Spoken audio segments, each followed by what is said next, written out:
Washington ডিসির national মলে সম্প্রতি এক অদ্ভুত ও চোখ ধাঁধানো দৃশ্য দেখা গেছে, যা এখন নেট দুনিয়ায় তুমুল ভাইরাল। সেখানে বসানো হয়েছে বিশাল এক রাজকীয় প্রতীকী সিংহাসন, কিন্তু চমকপ্রদ ব্যাপার হলো এর ঠিক মাঝখানে বসার জায়গার পরিবর্তে রয়েছে একটি সোনালি রঙের টয়লেট। প্রথম দর্শনে মার্বেল ও সোনা দিয়ে তৈরি মনে হওয়া এই প্রতীকী ভাস্কর্যটির গায়ে একটি ফলক লাগানো রয়েছে, যাতে লেখা রাজার উপযুক্ত সিংহাসন।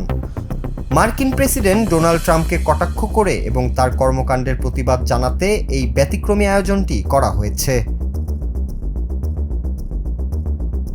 এই প্রতীকী সিংহাসনের মাধ্যমে মূলত মার্কিন প্রেসিডেন্টের হোয়াইট হাউস সংস্কার কাজের তীব্র সমালোচনা করা হয়েছে, যেখানে দেশের মানুষ বিভাজন ও অর্থনৈতিক অস্থিরতার মধ্য দিয়ে যাচ্ছে, সেখানে প্রেসিডেন্ট ট্রাম্প হোয়াইট হাউসের ঐতিহাসিক লিঙ্কন বাথরুমটিকে সোনালি রঙে রাঙিয়ে তোলার মতো বিষয়গুলোতে বেশি মনোযোগ দিচ্ছেন বলে ফলকটিতে ব্যঙ্গ করা হয়েছে।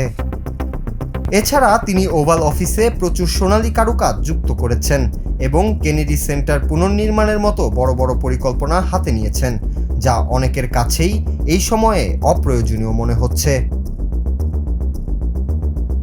প্রেসিডেন্টের ওপর এমন তীব্র কটাক্ষের জবাবে হোয়াইট হাউসের মুখপাত্র ডেভিস ইঙ্গল ইমেইলে এক বিবৃতিতে জানিয়েছেন যে প্রেসিডেন্ট ট্রাম্প হোয়াইট হাউস এবং রাজধানীকে আগের চেয়ে আরও বেশি সুন্দর করে তুলছেন।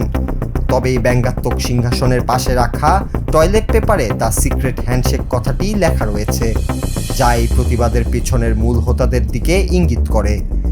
এই একই নামের একটি দল এর আগেও ট্রাম্পকে নিয়ে এই ধরনের রূপক ও বিতর্কিত নানা মূর্তি তৈরি করার বিষয়ে গণমাধ্যমের আলোচনায় এসেছিল।